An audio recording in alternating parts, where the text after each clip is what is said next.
विरोधी नहीं है, हम किसी का विरोध नहीं करते हैं। हम आपको डगर बताने आए हैं, डगर कैसा पकड़ना है, डगर क्या पकड़ना है हमको, कैसे हमारा कल्याण होने वाला है।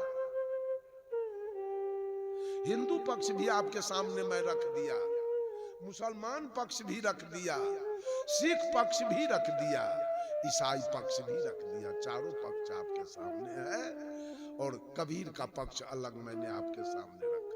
अब पक्ष का चुनाव आप कीजिए, सही पक्ष कौन है। हम चुनाव के लिए आपके सामने रखते हैं, आपको जो अच्छा लगे उधर जाइए। हम नहीं कहेंगे आप मेरे इधर आ जाइए, कोई जरूरी हमको नहीं है। हमको कोई राजा नहीं बनना है, राज तिलक नहीं करवाना है, जमीन नहीं जोतना है, और जीतने की बात भी नहीं है। कबीर साहब तो कहे हरिजन तो हारा भला, हरिजन तो हारा भला, जीतन दे संसार, हारे सो हरि से मिले, आ जीते से जम के द्वार। जो जीतता है मुखिया में, सरपंच में, वार्ड मेंबर में, जिला परिषद में, पंचायत समिति में, एमएलए में, एमपी में, वो बकरी कटवाता है, मुर्गी मंगवाता है, मछली मंगवाता है, वो बेस्या बोलवाता है, नाच करवाता है, दारू मंगवाता है, सिगरेट मंगवाता है, रंग अबीर बुलाता है। जीतने वाले अवैध काम करते हैं और हारने वाले हार करके भगवान का नाम जपते हैं। ये भगवान हम कैसे हारें। तो बोलिए, भक्तों के लिए जीतना बढ़िया है कि हारना है? अच्छा, बरियात जाना बढ़िया है कि मंजिल जाना? बरियात जाने वाले दारू पी के हुड़दंग मचाते हैं, लड़की सबको देख के छेड़खानी बात करते हैं, लेकिन जो मंजिल जाते हैं वो चिंतन करते हैं, कक्का चले गए, हम लोग भी इसी तरह बारी बारी से चले जाए। बेकार लोग गलती करता है, बेकार चोरी बेईमानी करता है। तो मंजिल जाना अच्छा है कि बरियात जाना? अच्छा, जन्मोत्सव बनाना बढ़िया है कि मृत्योत्सव? जन्मोत्सव बनाने वाले केक काटते हैं, वहां दारू चलता है, मांस चलता है, मछली चलता है, बेस्या का नाच चलता है। और जो मृत्योत्सव मनाते हैं वो चिंतन करते हैं, वो रोते हैं। क्या बढ़िया है, केक काटना बढ़िया है कि चिंतन करना बढ़िया है? मार्ग आपके सामने रखा हुआ है। आज लोग जीत के रामनवमी के झंडा फहराते हैं।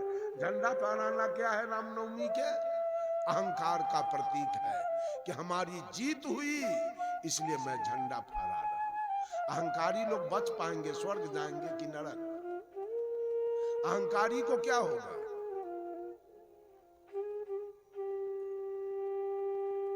जीत की बात नहीं, हमको किसी से जीतना भी नहीं है, हमको किसी का जमीन भी रजिस्ट्री कराना नहीं है। हम आपके मंगल कामना, आपके जीवन की मंगल कामना करने आए हैं। लोग हमको दुश्मन समझता है कि देवी देवता का शिकायत करता है। हम देवी देवता है कहाँ? अगर है देवी देवता तो उसको बुला लाइए, उसको दुख है हमारे बात से तो हमसे बात करेगा। आप क्यों दुखी है? आपको तो गाली हम नहीं दिए, आपका विरोध तो हम नहीं किए, आपको क्यों दुख लग रहा है? एक आदमी कहा कि आप भगवान के विरोध में बहुत बोलते हैं। हम कि भगवान के विरोध में हम बोलते हैं, भगवान आप ही के हिस्सा में है कि हमरो हिस्सा में है? कहा कि ना, वो तो सबके हिस्सा में है। तो ये काम कीजिए, आप अपना हिस्सा में पूजा कीजिए, हम अपना हिस्सा में गरियाबी करेंगे। इससे आपको क्या लगता है?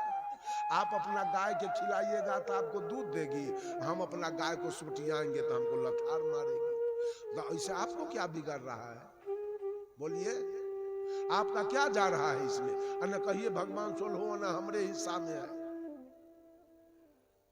ये दुनिया वाले को क्या बिगड़ रहा है? आप अपने हिस्सा में भगवान की पूजा करते हैं तो आपका इंजीनियर बेटा इंजीनियर, भगवान आपके बेटा को कलेक्टर बना देगा, हमको रसातल में भेज देगा। आपको दुख क्यों हो रहा है? हमको टीबी, दम्मा, कैंसर दे देगा, हम मरेंगे। हमको दलिद्रा बना देगा भगवान, हमको भिक्षा मांगने वाला बना देगा भगवान। आपको क्यों इस बात का कष्ट है? आप अपना हिस्सा में पूजा कीजिए। फल आपको मिलेगा। हम भगवान का विरोध करते हैं, नतीजा हमको होगा। देखते हम दंदना के चल रहे हैं पूरे भारत के यात्रा में। परसों हम छत्तीसगढ़ जा रहे हैं 12 दिन के लिए, कहां कुछ भगवान बिगाड़ा आज तक हमारा। वो सब बात नहीं है, कर्म प्रधान विश्व करीरा का। अभी चौधरी बाबू बैठे हैं, चौधरी सिंह, इनका बेटा पढ़ा है लिखा है तो इंजीनियर बना है। कोई सरस्वती का कृपा नहीं है और कोई किसी का कृपा। शंकर सिंह का बेटा पढ़ा लिखा है तो दरोगा। हम खुशी है इस बात से कि इस तरह से समाज पढ़े लिखे आगे बढ़े और भगवान का फेरा छोड़ दे। भगवान के पूजा में तनिए खर्चा नहीं है, आमदनी कुछ नहीं है, कुछ मिलेगा नहीं हमको। इसलिए जितना पैसा आप भगवान के पूजा पर खर्च कर रहे हैं, उस पैसा को बचा के बेटा बेटी के पास, ये मेरा कहना है। बेटा बेटी को पढ़ाइएगा तो बाद में आपको सुख मिलेगा। बेटा बेटी नौकरी पकड़ लिया तो आपको सुख मिलेगा, लेकिन भगवान के पूजा करते करते आपका उम्र बीत जाएगा, कुछ मिलेगा नहीं आपको। शिव चर्चा करके आप सतलोक नहीं चले जाएंगे।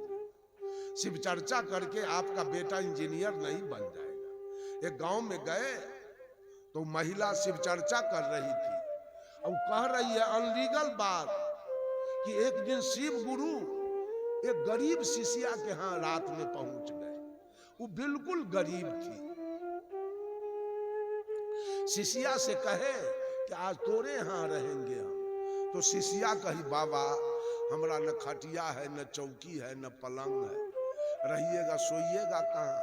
कहा जो उपाय करो उसी पर सो जाएंगे। तो महिला क्या किया, पुआल बिछा दिया धरती पर और उसी पर सतरंजी जाजिम सिरहन्ना रख दिया। शिव गुरु उसी पर सो गए। और जब 12 बजा रात तो शिव गुरु शिष्या से कहे गे हमरा तो झाड़ा लागा, अब झाड़ा फिर बहु। तो शिष्या कही बाबा हमरा तो लेट्रिन रूम न है। ये शिव चर्चा की महिला सब बोलती है शिव चर्चा में। शिष्या कही हमारे पास तो लेट्रिन रूम नहीं है। कहा कोई उपाय लगाओ। शिष्या एक गड्ढा खन दिया, इधर एगो ईंटा रख दिया, इधर एगो ईंटा। बाबा इसी पर बैठ के पैखाना कर लीजिए, इसको हम सवेरे फेंक देंगे।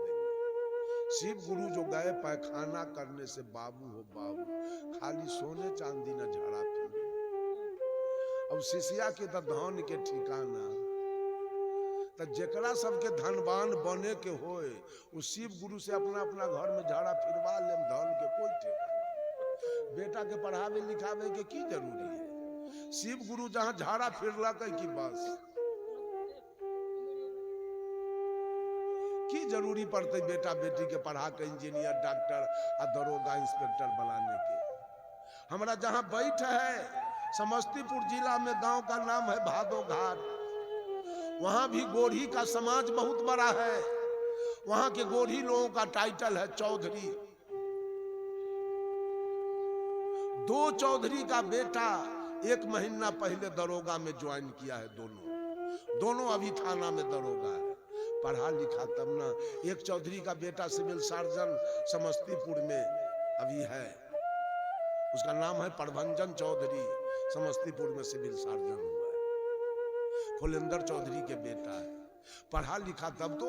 वही भादो घाट में एक हरचंदर राज यादव जी का बेटा एक कलेक्टर हो गया, अभी हिमाचल प्रदेश में कलेक्टर है। पढ़ा लिखा तब तो। एक बेटा अभी गया में ज्वाइन किया है, छोटका बेटा वो अथी है फाइनेंस अफसर, वित्तीय पदाधिकारी में 1 जनवरी को ज्वाइन किया है गया में। ये सब पढ़ाई लिखाई की जरूरी है। अपने चेतना को जो एकाकार करके पढ़ेगा लिखेगा, वो लड़का आज के भी दुनिया में इंजीनियर डॉक्टर कलेक्टर बनेगा। और जो भगवान के भरोसे रहेगा उसका परिवार अंत में रसातल में चला जाएगा, मिट्टी में मिल जाएगा। भगवान का पूजा करते करते वो उसके बेटी का विवाह में तिलक नहीं गिनाएगा, कोई भगवान नहीं गिनेगा। या तो बेटी को लेके मंदिर में ब्याह करना होगा और नहीं तो अंत में बेटी बेचना पड़ेगा, दूसरा कोई उपाय नहीं। इसलिए अगर सुखी जीवन जीना है तो इसके लिए श्रम कीजिए, और श्रम कीजिएगा तो आपको धन उपार्जन होगा, आमदनी होगा। आमदनी होगा तो आपका जीवन, मोहम्मद साहब बकरी चराते थे, ईसा मसीह भेड़ी चराते थे, कृष्ण गाय चराते थे, विश्वकर्मा जी लकड़ी लोहा का काम करते थे, रैदास जी जूता टाँकते थे, सुपच भगत सूप डगरा बीनते थे, सदगुरु कबीर रात रात भर कपड़ा बुनते थे। कर्म की आवश्यकता है, सुख के लिए कर्म की आवश्यकता है, सुख के लिए भगवान की कोई आवश्यकता नहीं। किसी काम के लिए भगवान की जरूरी नहीं है। सुख के लिए श्रम चाहिए, और शांति के लिए प्रेम चाहिए, और मुक्ति के लिए आसक्ति मिट जाना चाहिए, आपकी मुक्ति हो। बंधुओं, थोड़ी सी चर्चा मैंने आपके सामने